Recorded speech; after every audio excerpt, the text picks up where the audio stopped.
Today we are again discussing the topic on trees. We have already covered two topic on trees, that is the breadth first search or level or traversal of trees and depth first search, but the top down approach on the trees. Today we are going to look into the DFS bottom up approach. Um, Here is an example of a tree. So if we have a tree something like this, then in the DFS we basically do a boundary walk. So we start from here, we start doing a boundary walk, touch each node, and our boundary walk finishes when we reach back to the root again. So that's the boundary walk we are doing. In the top down approach, we used to pass the information from the top node to the bottom node. So the handover used to be some information which was derived here and was used to be passed to the below nodes. But in the bottom up approach, it's the other way around. So basically we will be passing the information, rather we will be gathering the information from the bottom nodes and come up to till the root or the upper nodes. That's how it will happen in the bottom up. So for doing that, we should need some return of information from the child nodes. So this is the information flow for the bottom up approach from the leaf nodes to the root nodes. Let's take this with respect to some problems. So the first problem which we can take up on DFS bottom up is the diameter of a binary tree. So this is the diameter of a binary tree problem, where we are discussing basically on when a given binary tree, you need to compute the length of the diameter of the tree. The diameter of binary tree is the length of the longest path between any two nodes in a tree. This path may or may not pass through the root. Okay, so that's how it will be. So basically what we have to do is we have to start from the leaf, go to the another leaf. It can also go from here till here, or it can go from here till here, and that's how it will be. So here in this case, the diameter of this tree will be 3, because we see 1, 2 and 3 edges, which starts from 4 to 1, 3. Similarly, it again starts from 5 to 1, 3. We see 1, 2, 3 edges. So the maximum edges which we have is 3. And that's the simplest problem. So let's take this example, and so rather than taking this tree, we will take the tree which is shown there.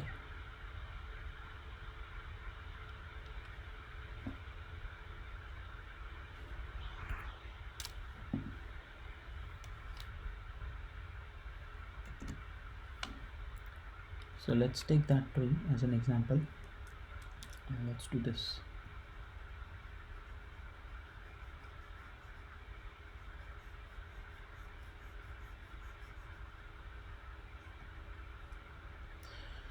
Okay, let's take that tree. That tree is basically 1, 2, 3, 4 and 5. This is tree.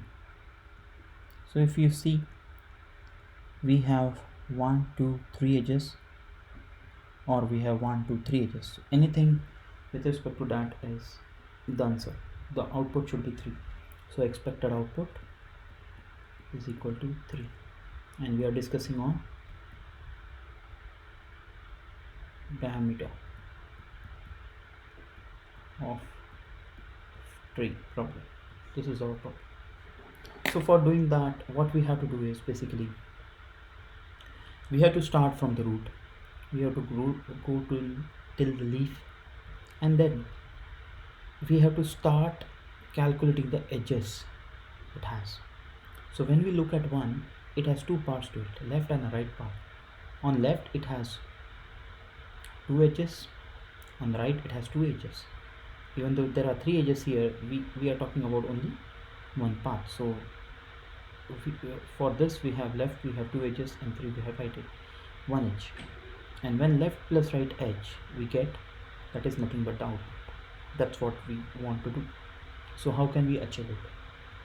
Let's try to write some code over it. So for doing that, we start with a function. We called as function as any name can be fine. So we called as function as diameter, and it take root. As we have seen earlier, we always go with our first base case, that is if root is none. So if root is none, we don't have to do anything on it, really. So we just return say, so we have an empty tree, so its diameter will be 0. So we just return 0. Okay, that's what we will do. But what if we have a valid tree, at least it has one node into it, we have to do some calculations for it. That's where a helper function will come into play. Okay, so we'll write another function inside this function just to write a helper. We'll call it as DFS because we are using a DFS approach to it, so we called it as node. Okay, so this is the helper function which will help us to do an iterative or recursive way of solving that part. Now what we have to think over here is, what will this recursive function do? Okay, so when we are writing a recursive function, we always talk about two things. One, we talk about a leaf node that has been marked in green. Another, we talk about some intermediate node, or we call this as arbitrary node, which is marked in red for now. Okay, so this will be my first part to it. So let me write some code for this green node. First of all, we should know that we are at that green node. To know that, how we'll know it? So we say if, okay, if node dot left is none and node dot right is none. So when node of left and node of right is none, we surely know that there is no node below it, and we are talking about a leaf node. So in this case, when the leaf node we are talking about, what is the height of that leaf node? Leaf node does not have any edge already to it, which is going from it below it. So we will return 0. So here we don't have any height of that tree, we don't have any diameter of that tree, so that's simply 0 for that time being. Okay, now we need to think of the recursive function.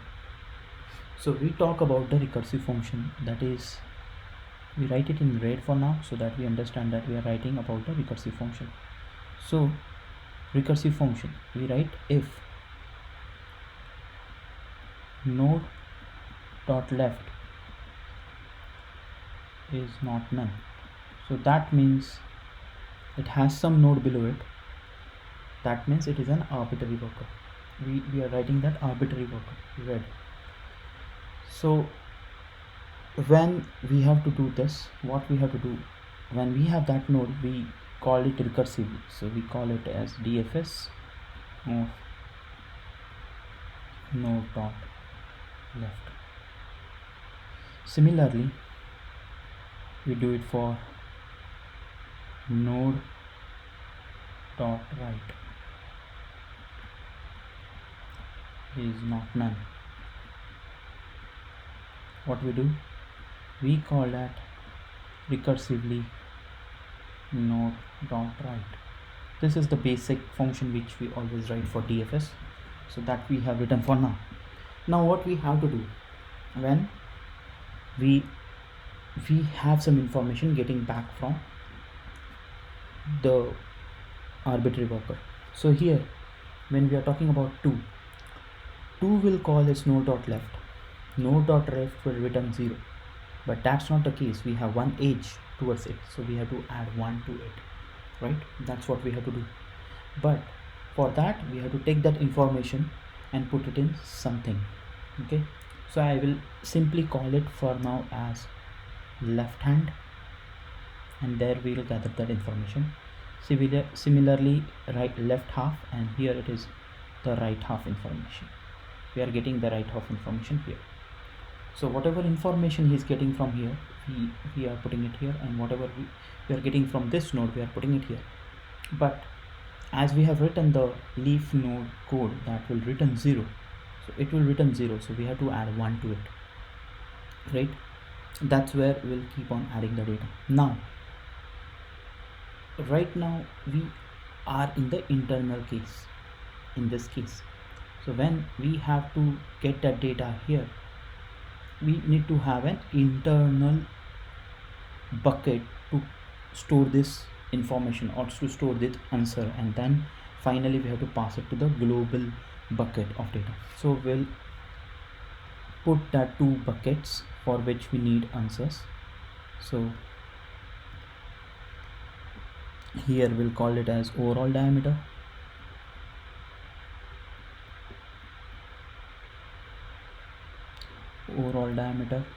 will first mark it as 0. So that is your nothing but a global bucket for answer, and we need to have some local bucket, so that will call it here, that is diameter will also initialize left half and right half to 0 for time being. And whenever we are getting that information from the diameter, we have to increment that diameter. So what we do is basically we say diameter equal to the previous information of diameter plus the left half information plus 1. That's what we do. Similar thing we do it here. We take the diameter plus the right half information plus 1. That's what we do. So now we have got the information of its local or internal nodes and its height. So we have to pass that height to the outside. Now what information we pass outside is very important. Okay, so let's talk in case of 1. Let's say that we are working on the arbitrary worker as 1 rather than 2 now. Its left half is passing it 0, but its right half is just passing it 1. Okay, but the height of that is actually 2 right now, right? It's not 1. So we have to pass that information back. So we write return max of left half or right half plus 1. That's the information we pass. Also, before passing that information, whatever information we have till now, we have to push it to our global bucket. So we say overall diameter is equal to max of what? Max of what? We only have to override it if my internal diameter is greater than overall diameter, right? So I will say max of overall diameter and the internal or the local diameter. That's what we'll do, and this will finish this, and here we'll be actually writing the final part of this definition, that is we are calling DFS by passing root, and once we have calculated the information, return the overall diameter data. So that will do the thing. So let's see how it will work. Okay, so when we pass the root, okay, so let's try to put some queue information here and let's see how it works. So this is a stack which will get created on each function call. So when we are at this level, right, what will happen is we'll call DFS of root, that is 1. So we'll go here, we'll say if node.left is none, so this will not come because it has a child, so it will never come. So this part will be initialized, and if node.left is not null, which is the case here, it will call node.left. So here we'll be calling DFS of 2. Now when we call DFS of 2, it again goes back here and we say that now does it has any child? Yes, it has a child. So again my diameter and left and right half is 0, and I come here and I say okay, now I have a left child to it, 4, call for that. So it goes back here and it calls DFS of 4. It calls DFS of 4. Now DFS of 4 goes here and we see, oh, 4 does not have any child, it does not have any node below it, so it does not have left, it does not have right, so return 0. So this goes back and returns a 0 to it. So where is that stored? That 0 is stored into the left half. So left half is equal to 0 for now. That is done. And the diameter is currently 0, but because we have left half, so it is 0 plus 1, that is 1. So here the diameter will be incremented to 1. Now as we are returning from this 4, okay, we are returning from this 4, the 2 function, so this function is done, this function is done. Okay, now the 2 function will come down, this function will come down and it said okay, I do have a right to me, so just call that right for now. So it says DFS of 5, but DFS of 5 does not have anything, so it will also finish and it will return a 0 again. Okay, so here right half is equal to 0. So here the right half is 0, so diameter is equal to diameter plus right half plus 1. So currently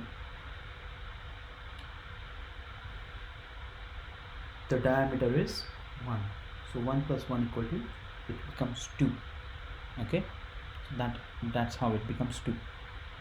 So diameter is equal to 2 and this part is done.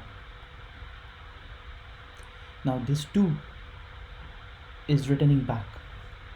So before returning back, what we'll do, we'll say overall diameter is equal to max of overall diameter plus diameter. So max, currently the overall diameter was 0, so here the diameter has been set to be 2 for now.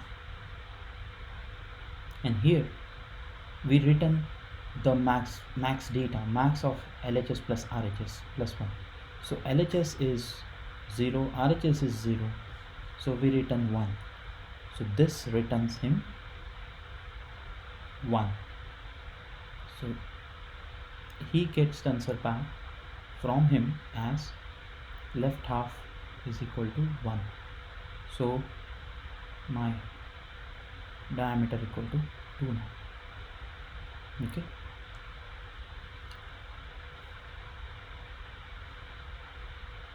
we go here, we call the right half, so right half is called similarly. So right half puts DFS of 3 here, which returns 0 back to him. So this is 0, so diameter is 1. He takes maximum diameter, that is called to be 3, and that's what the total diameter output is, 3. So we return here as 3. We are done with this, and we are done with this, and we return 3. So that's how the diameter of tree problem is solved, and that's the code for it.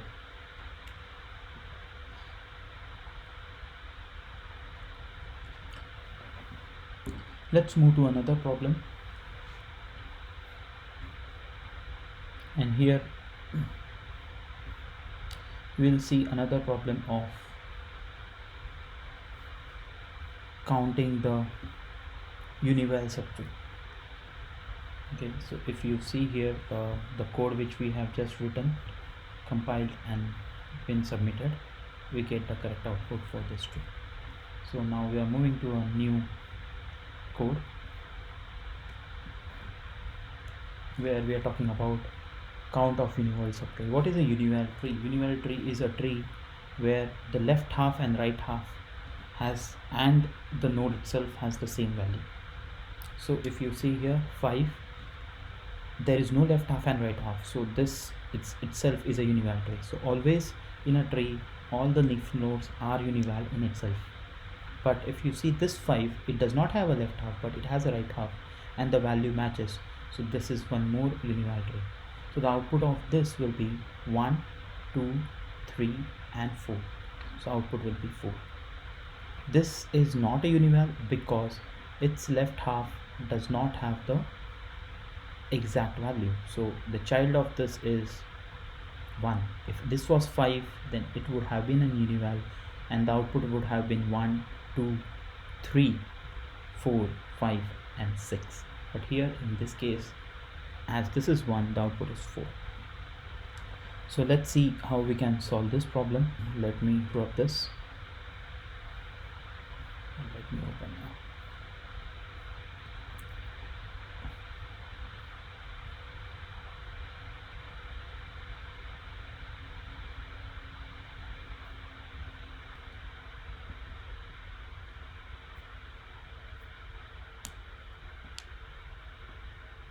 Let me open a new whiteboard and let's explain it there rather than erasing that data.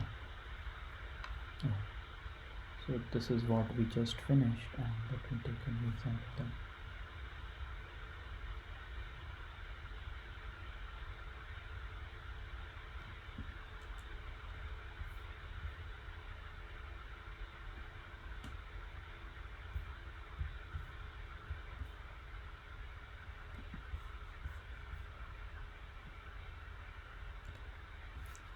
Okay, so we are doing another example of unival tree. So the next problem is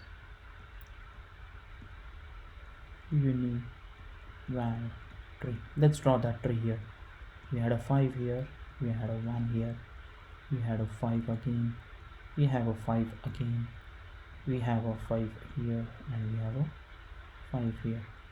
So if we want to see what is unival, this is unival because it does not have any left and right, so a node itself is a unival. If it does not have any node, this is unival, this is unival. Always leaf nodes are unival. And then this node is a unival because it does not have any left but right value matches with itself. So that's an unival tree. So that is an unival. So what is the, we have to count the number of univals. So this is the problem, count unival trees, unival subtrees in a tree. That's the problem. Trees, it's a subtree in a tree. That's the problem. So how we can approach this? So here also, if you see, we have to rely on the leaf node first for the information, and then we have to get this information for the arbitrary node. If you see, so if we don't know what is the leaf node information, just like in this case, right? If you see in this case, the tree below itself, this is a unival, but 1 itself is not a unival. So 5 will get that its child is not a unival, and if its child is not a unival, then this node, the root node itself, cannot be a unival. So that is what we have to think. So our part is first is to C, the child is unival. Second part is value of parent left child and right child.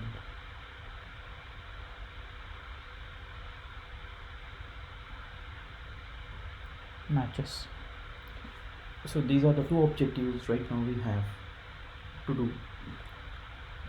And of course, as we are we are relying on its child information first to understand that my child is unival, so I can be unival if my value matches to my child. That simple it is.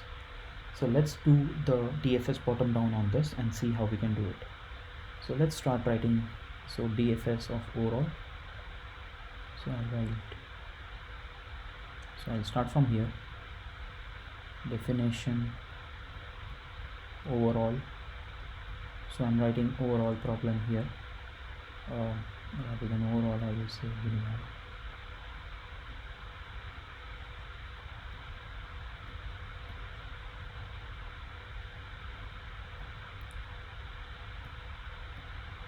I will say unival. It will take root. Okay. As usual, we'll write our base case.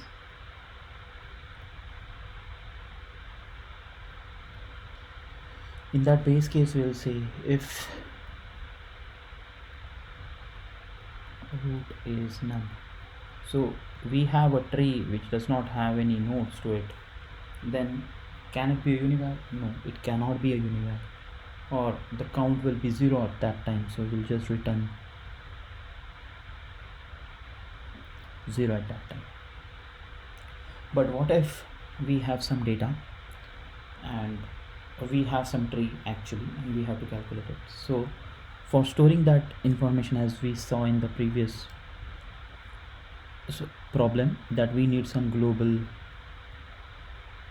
bucket to store the information. So currently I'll do that global bucket as 0 because we are starting with a tree where we don't have information.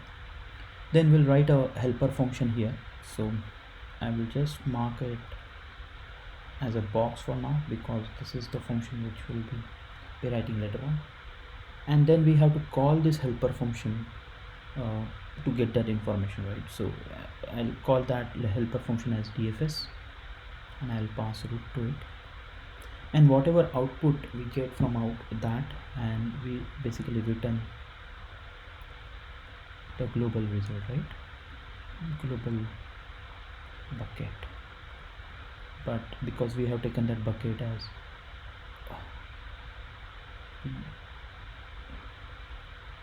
as array, we'll just pass the first information of that.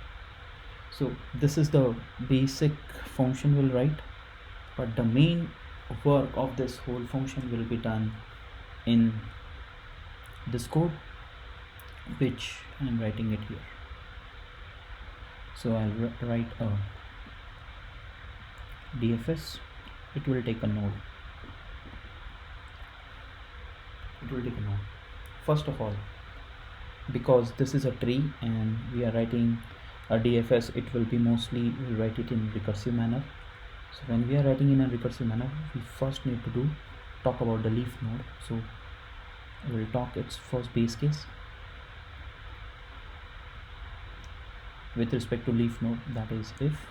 How we'll come to know that it's a leaf node? If node dot left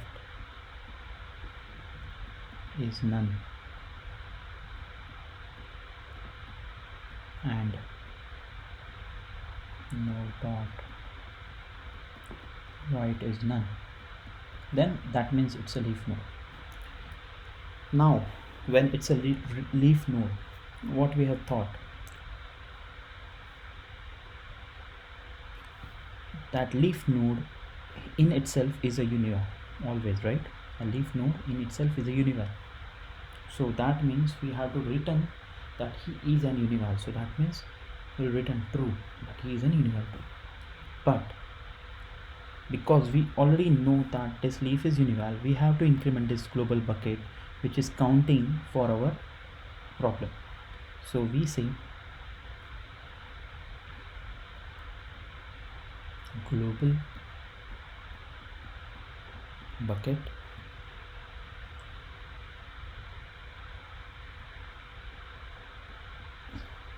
plus equal to 1. Okay, so we add to that global bucket and we say return true. We return true. As before, we have to take a local parameter here for this function which will check if this is unival or not. So it will keep on collecting is unival and that will initiate it with true. Okay, will initiate it with true. So because we have started here and we see that leaf are always true, you only have to flip this if it is not true, right?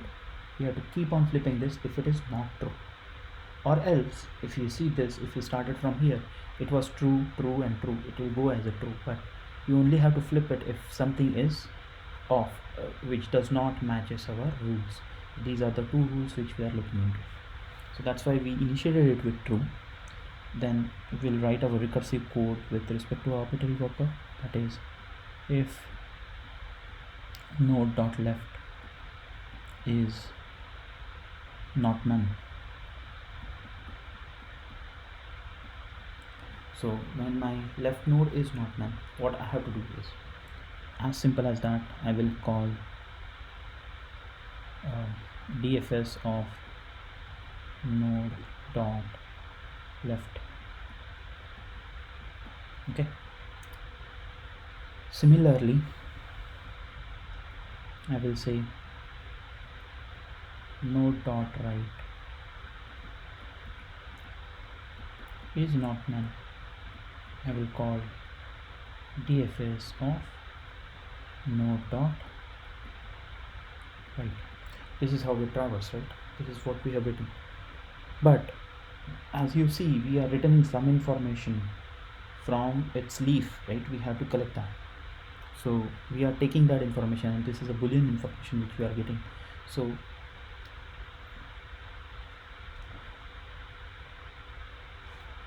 I'm sorry for that.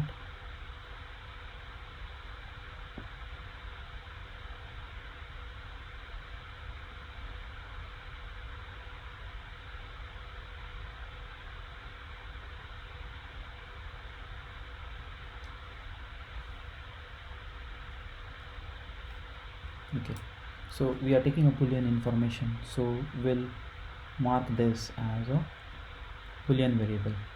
So boolean of not here, it will be inside this if, so it should be a little bit inside. Boolean of left is equal to this. Similarly, boolean of right is equal to whatever information comes from back from it. So this will let us know if my child which went down has written me if it is an unival or not. So boolean left and boolean right, I'm taking it that information. Now once I take that information, how can I know that if whatever current iteration I am is a unival or not? So in this case 1, if we are talking about 1 now, how will know that it is a unival or not? So here what we do is basically we'll check that for now. I'll check if node dot value, so rather than doing that I will first write, I will check that if my output returned is true or not. So I'll check if my boolean of left is equal to false, or I'll say my node dot left dot val is equal is not equal to basically is not equal to my node dot 1. So my value is not meeting my child's value, and or rather my child itself is saying he is not unival, then even I am not unival. That is what we are checking here. So in that case, what I will say, I'll flip is unival equal to false. Similar thing I will do it for the right side. If my boolean of right has written me false, or my node dot right child's value is not equal to my value, I'll say is unival is equal to false. This is where I'm flipping the data. But once this is done, once this all childs is done, all childs are done, what I have to check is I have to check if it is unival. Okay, we have already taken care of incrementing the global bucket, but now if I'm unival, so if in this case like 5, my 5 is a unival in this case, so I need to increment that bucket, right? Leaf level we have taken care here, but here we have to increment that bucket. So I'll say global bucket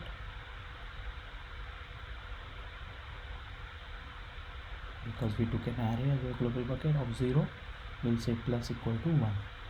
We'll increment that global bucket and will return, I don't have it space here, so I'll return is unival at this place. Okay, so that ends up the function which will calculate the unival. Let's see how it works. Okay, so let's again take a call stack because we are working on a recursion thing, so it will surely call a call stack, right? So when we are here, this whole function is here, so define DFS node has been written here. Okay, so when we are passing the root here, what happens? We called DFS of 5. It called DFS of 5. We went here, so 5 was not a child, it went to 1. So basically nothing happened here. We came here, is unival was set to true, and we say okay, node dot left is not none, so now call node dot left. So here we went with DFS of 1. So we called 1, again 1 went here, we said 1 is not the child, again is unival equal to true, and we come here and we say node dot left is not none, and then we call DFS equal to 5. DFS equal to 5. So that time DFS came here in this part, it said okay, I don't have any left or right node, so me myself is a unival, so increment the global bucket. So we take some global bucket, we also take a global bucket here, so let's say global value, so we incremented to 1, so global value was incremented to 1 and it returned true. So this basically finished and it returned true. So now my BL is true. Okay, my left half has been true. Now my left half is not equal to my right half. Okay, my left half's value is not equal to my right half value, and first of all my left half is not true, but my values are not matching, so I flip that flag. So there is an internal flag which was kept for me. That flag has been marked as false. This is the internal flag, has been marked as false here itself. Okay, and then what happens is I called the right function, so b of right also returns true. Okay, that time the unival count was upgraded to 2 because that time we went to 5 again. So that time we went to 5, DFS of 5 again, and we return it back here. So it was also given it to be 2, but again this flag remains false because 1 is not equal to 5, so this flag remains false. So this 1 returns back false to, so left boolean left is false here, so that means this is false here. Okay, so what we are done with, we are done with this, we are done with this, now we are done with this. Now it goes and calls for my boolean of right. So my boolean of right of 5, right, it says okay, go and do DFS of 5. So DFS of 5 goes in, it says okay, I have a left, so go and do, sorry, I have a right, I don't have left, so there is no left, no call, so boolean of right has to be called, and it goes DFS of 5 here. This itself is a leaf node, so it marks this to be as 3 now, and what it returns, it returns true. He himself is a this true, and now the value of current node and child node matches, as well as it has written true, so